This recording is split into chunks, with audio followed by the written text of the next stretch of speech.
This is the WTF Bach podcast. Wow, that's fabulous. Brought to you by Evan Shinners. It's Evan Shinners, WTF Bach here. Just a little change in these few episodes. Don't worry if you liked the old bumper, it will come back. I'm trying a new format with these upcoming episodes, only 15 minutes long or so, and trying to make them a little bit more frequently during this holiday season. So tell me if you prefer this length of the episode or if you like the more typical 45-minute to an hour. Anyhow, I want to read you something from the new Bach Reader. Man is indeed the lord of tone, but his song is not ready as soon as he opens his mouth to sing, as the song of the birds is.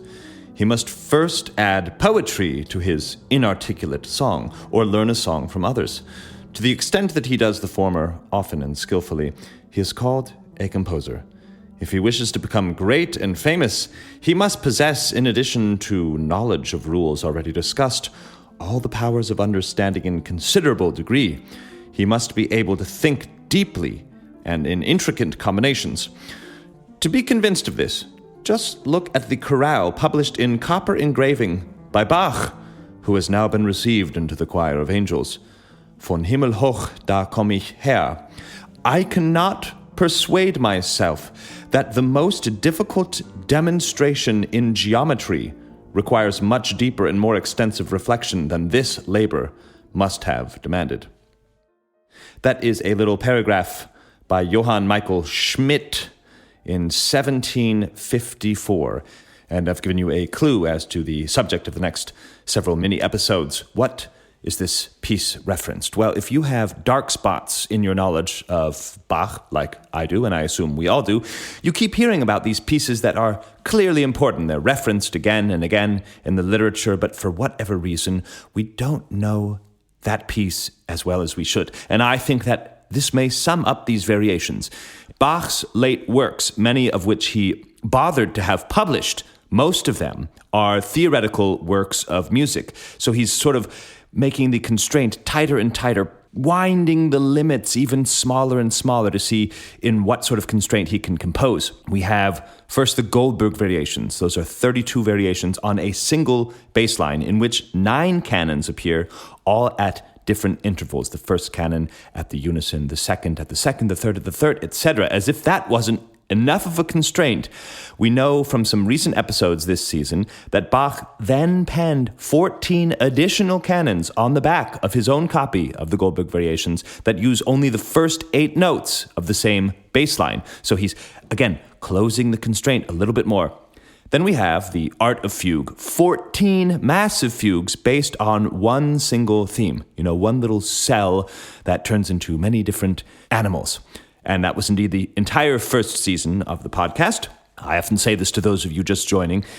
If some terms elude you on the podcast, like canon or episode or anything, I'm quite confident you should not panic and start from the beginning of this podcast and listen to a few episodes, and then you'll feel more at home.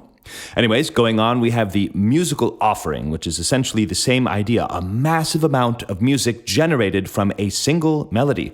And yes, one day we will begin covering this magnificent work on the podcast. Although if you're curious to hear some of my thoughts on the history of that work, there is one of the more well-known episodes of mine called How to Detect BS, Bad Scholarship. Continuing with the works that Bach published, you have the 6 Schubler chorales. They are not really from this same period as Goldberg Variations, Art of Fugue, Musical Offering. These are more like Bach's greatest hits. The music in them comes from his earlier cantata years, and Bach has selected some of his favorites and arranged them for organ. But then, rounding out the printed works, you've got these Canonic Variations on Vom Himmel hoch. Now, Bach bothered to have all these works printed: Goldberg, Art of Fugue, Musical Offering, the Schubler chorales, and the variations on Vom Himmel hoch, either engraved or etched on copper plates, often at his own expense, and that's really a big step for a composer. So, what is this piece, the variations on Vom Himmel hoch? It will indeed be the topic of the next several episodes in a mini-series on Bach's Christmas puzzles, or I'll call it something like that.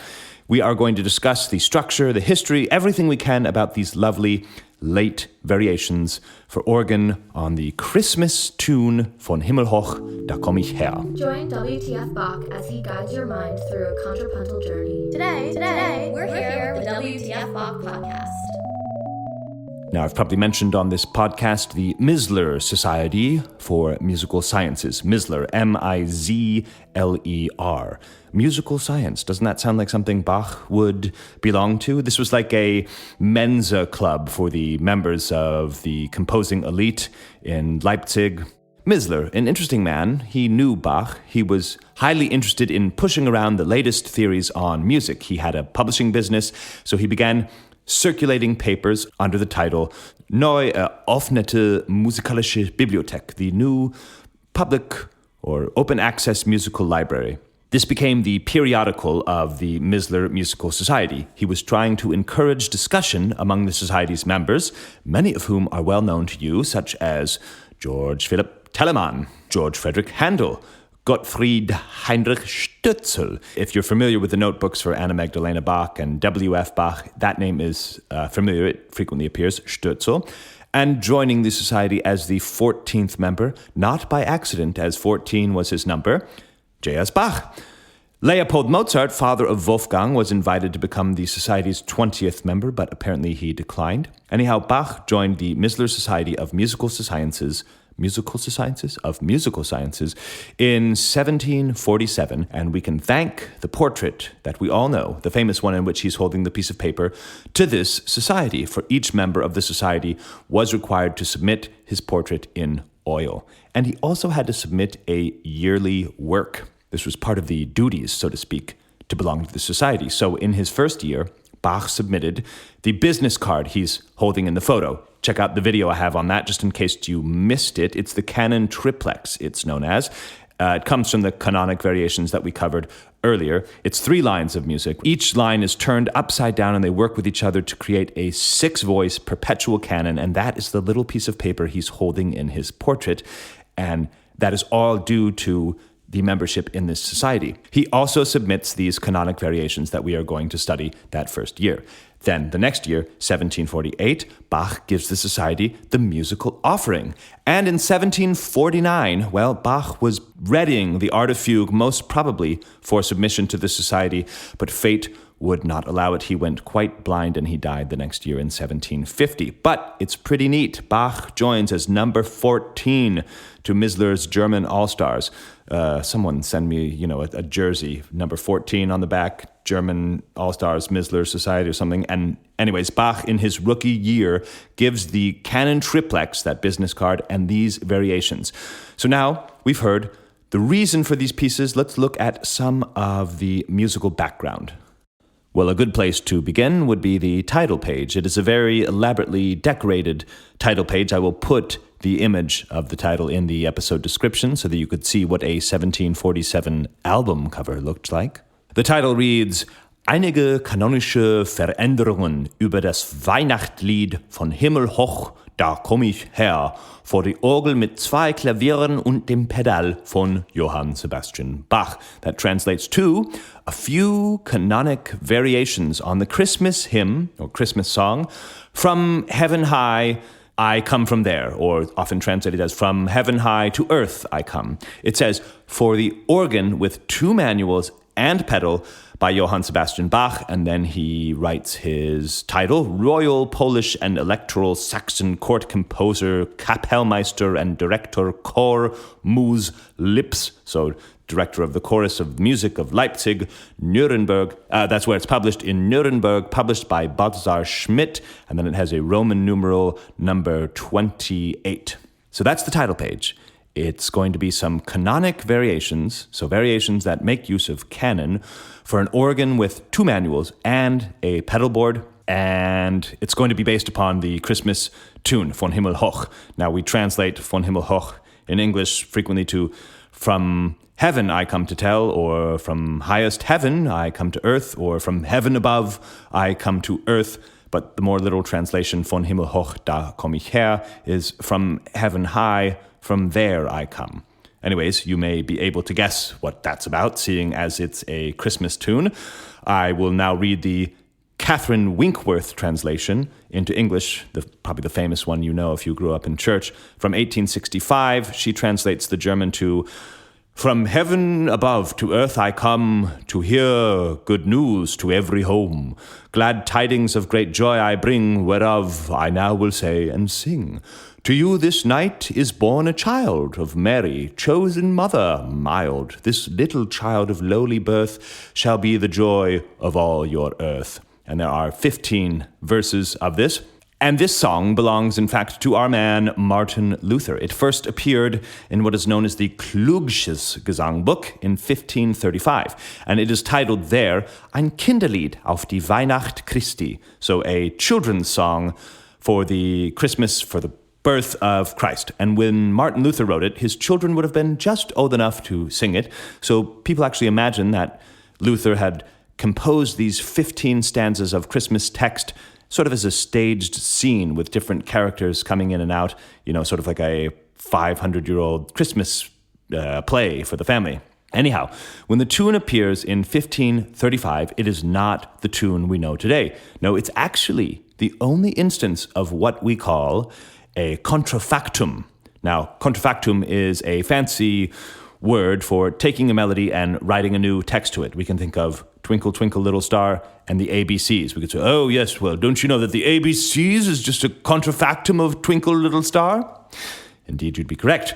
Now, I say it's the only contrafactum that Luther made, meaning he found a tune and he just swapped out the text for different text. But we know also that Luther has written melodies that are based on Gregorian chant. He adapts the melody from a chant, but as I understand it, that does not count as contrafactum because the subject matter is related and you're sort of adding more strict rhythm to a Gregorian chant. But taking a melody from a song that wasn't chant and switching the text, this is contrafactum as far as I understand it. Someone could possibly correct me in the comments, but I think that is the definition of contrafactum. I'm harping on this point for two reasons. One, the text from the original tune deals with a traveler coming from foreign lands and sharing news in the marketplace. So obviously Luther is inspired by that idea. He sees the traveler from afar announcing news, and he says, that's just like the Gospel of Luke. That's the angel coming from afar and sharing the news. In this case, not in the marketplace, but with the wise men about what happened in Bethlehem. Now, the second reason I'm pointing out the contrafactum is that 4 years, actually, after the publication of this hymn in that Klugsches Gesangbuch, in 1539, Luther recomposes the melody. So let's hear this original melody, this traveler coming from foreign lands to deliver the news in the marketplace. I found a nice recording of this online. This is the Susato Ensemble, Susato, and you're going to hear the original text, "From foreign lands I come." Instead of "from heaven high," it's going to be "from foreign lands I come." Let's listen to this.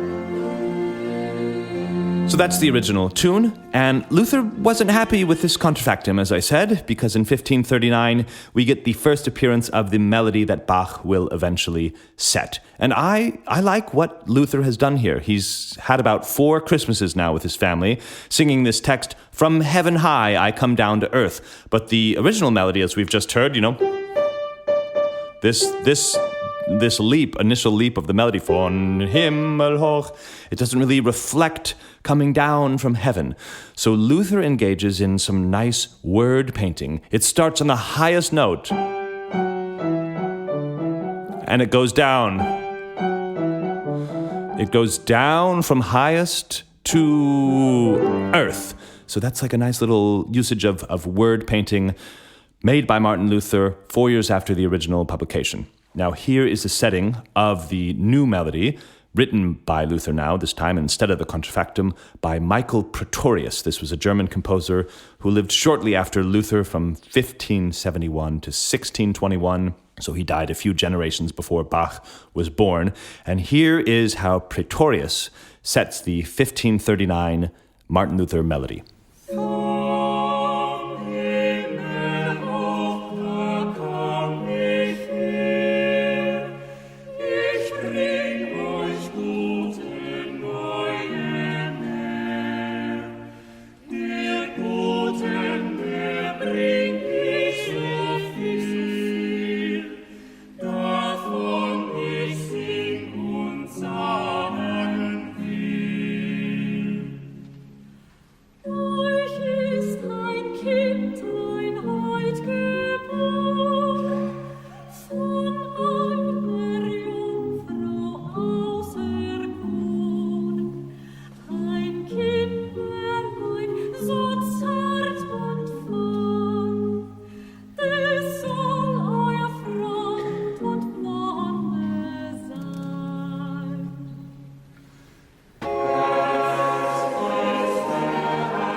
I'm going to fade that out here. As you could hear, that's actually a performance from a church service.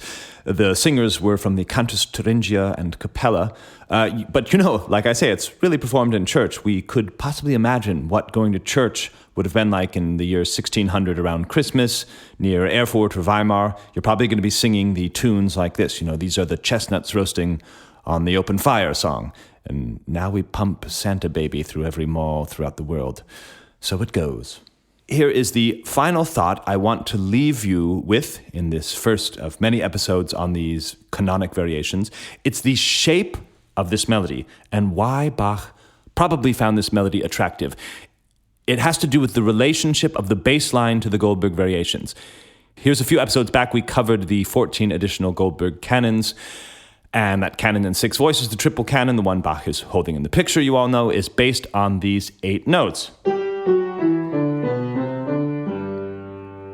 And now, just listen to how similar that shape is with Vom Himmel hoch. That's the first strophe of the melody. Vom Himmel hoch, da komm ich her. And here is the Goldberg. Here's the Goldberg. And Vom Himmel hoch. I mean, it's almost identical. And we know that Bach presented in his, as I say, rookie year of the Misler Society, both the triple canon, business card, and these variations to the Misler Society. So Bach clearly saw something deep within these shapes. It goes back to the little paragraph that I read at the beginning by Schmidt, the geometrical depth that Bach was able to see things, the potential for canonic exploration. And I think that is probably the mark of just how differently Bach's brain worked from, well, certainly from my brain. If I hear a melody, the most I can do in my head is, improvise on it. And maybe if I'm really dialed in, I can hear some harmony coming from the melody. But at the best, I would probably be able to create bass and rude counterpoint on hearing a melody. But to hear a melody and see in your mind instantly how that same shape could be combined with itself or reversed or be the baseline for yet other canonic shapes functioning over it, I think that is processing music on, dare I use this horribly overused word, a genius level. So hopefully I have set the stage for the next few episodes. I know I said this episode would be only 15 minutes, and I see we're nearing 19 minutes. But I'm going to just go a little bit further and play it out. Play it out. Was that the phrase that vexed Bill O'Reilly? Maybe so. I'm going to play it out with Johann Pachelbel's treatment of this same melody, Vom Himmel hoch. If you don't know who Pachelbel is, that's who we call in English Pachelbel. In English we say Pachelbel. In German they say Pachelbel. Just to show you that Canon in D was not the only tune he wrote. Canon in D, by the way, not a canon, not a canon. The listeners of this podcast know that Canon in D is not a canon. Anyways, here's Pachelbel's treatment of Vom Himmel hoch, da komm ich her. Thanks very much for listening.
All relevant links to PayPal, Cash App, and Venmo are found in the episode description. You should become a WTF Bach patron, somebody who supports art and culture and music. You can do that with the WTF Bach podcast. You can find all relevant links in the episode description.